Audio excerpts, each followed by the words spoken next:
Star. Hello there, this is Luminousz Star. Welcome to the channel. All of you who are visiting for the first time, welcome, and why don't you scroll down and find that subscription button and select it. This way you can become a part of our Star family. All of you who are visiting for the first time, I want to thank you in advance for your time. Everyone who is a current subscriber, thank you so much for your subscription, and thank you for motivating me and inspiring me to keep this channel, Luminousz Star, active. Today's video, the narcissist and the borderline personality attraction.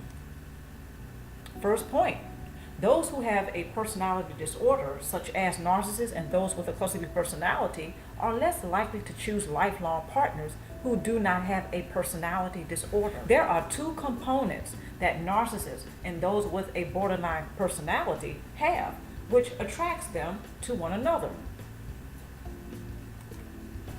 There are two intimacy skills: object constancy and whole object relations. Narcissists and those who have a borderline personality have these in common, which not only attracts them to one another, but it may explain why they tend to remain in a dysfunctional relationship with one another for a long period of time. So the borderline and the narcissist, when it comes to intimacy skills, they are level. No one is better at it than the other.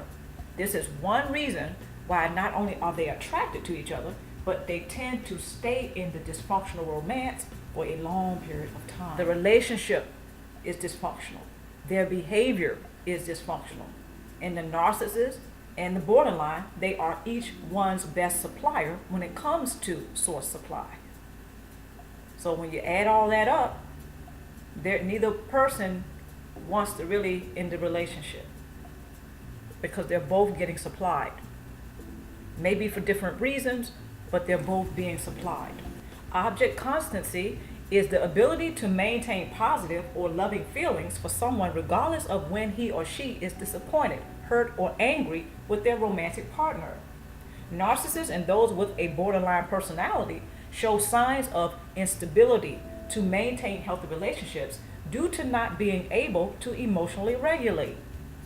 So the narcissists, as well as those who have a borderline personality, they are very poor at emotionally regulating.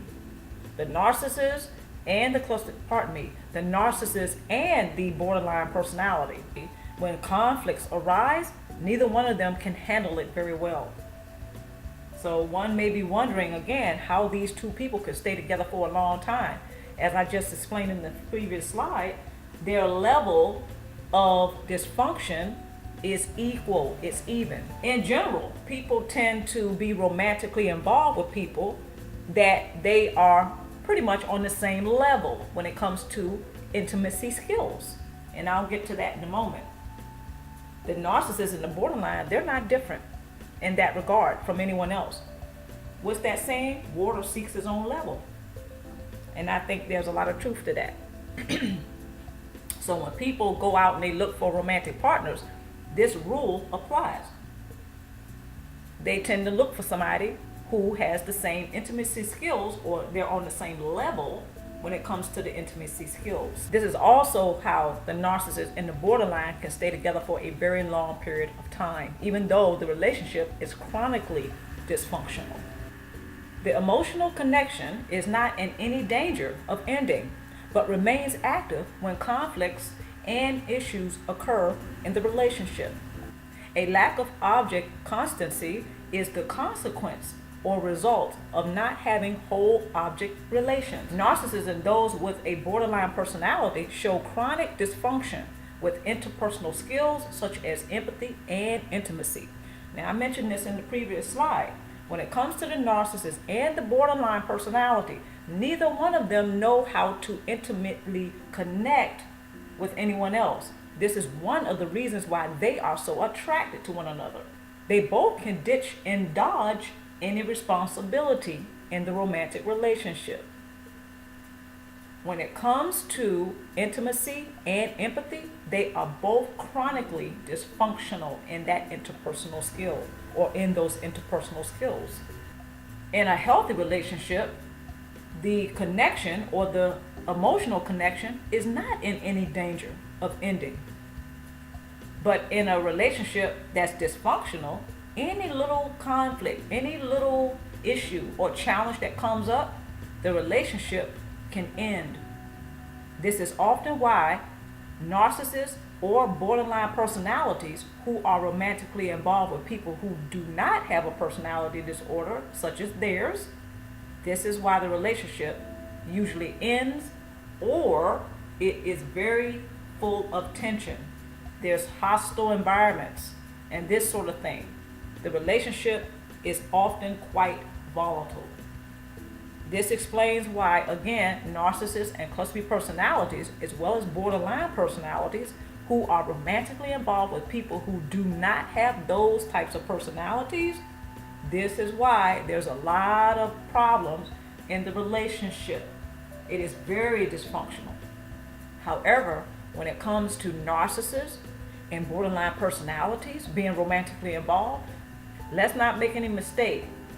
Their relationship is also dysfunctional, chronically so.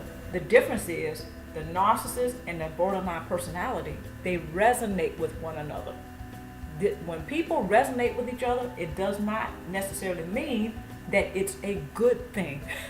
Okay? So the narcissist and the borderline, they resonate. In other words, they understand each other to a certain degree, so they can be around each other. They operate on the same vibration, yet their relationship is chronically dysfunctional, whereas they actually can maintain that chronic dysfunctional relationship for years, and they often do.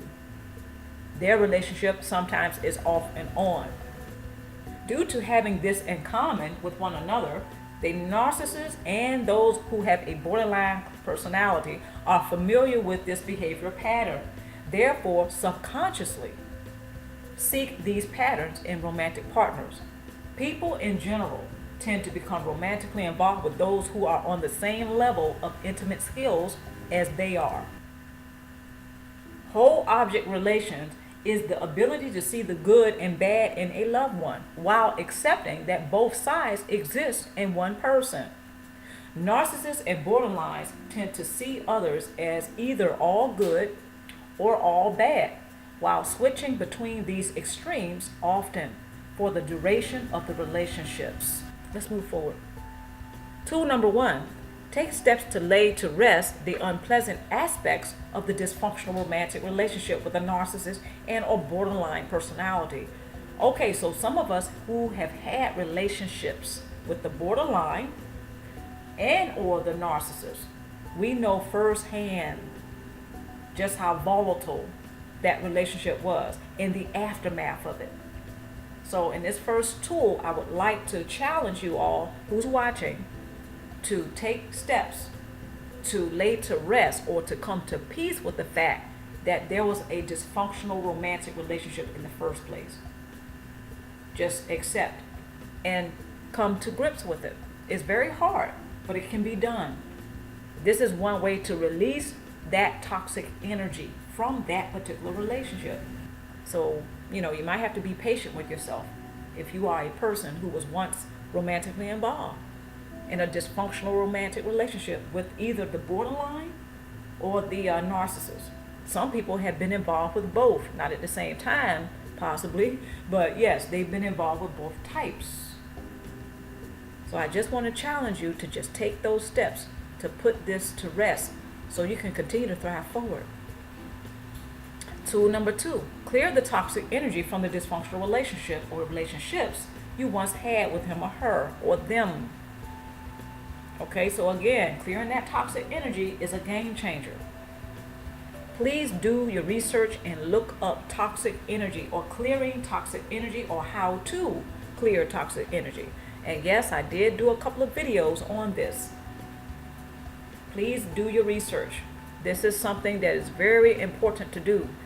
A lot of people, they go from one romance to the other without clearing that toxic energy because the toxic energy has not been cleared or released. They haven't dealt with certain things. They haven't come to peace with certain things that may have not gone their way or, that have occurred in the relationship with the narcissist or the borderline personality. Okay, so clearing the toxic energy is very important. and very much the game changer. Third and final tool, continue to build and work your support base in order to exercise effective tools designed to help you invest more wisely in healthy romantic relationships. So a lot of people, they want to know how they won't end up in that mess again, right? A lot of people, they don't want a second performance or a third performance of having a bad romance with a borderline personality or a narcissistic personality. Okay, this is something that a lot of people, once they have had a sample of that or they have had experiences of that, they usually don't want to repeat it. So continue to build and work your support base, which ought to have tools. Okay, your support base should have tools that are designed to help you to thrive forward and to heal and to make sure that you are investing in healthy relationships. In other words, your support base should be encouraging you to not only heal, but to thrive forward and to invest in healthy relationships. Okay, let's move forward. References and resources. Please look for these in the description box below. Don't forget to like and share this video. I'm Luminousz Star. I want to thank everybody for joining me today or tonight, wherever you may be. And of course, I wish you the very best. Stay tuned for more videos.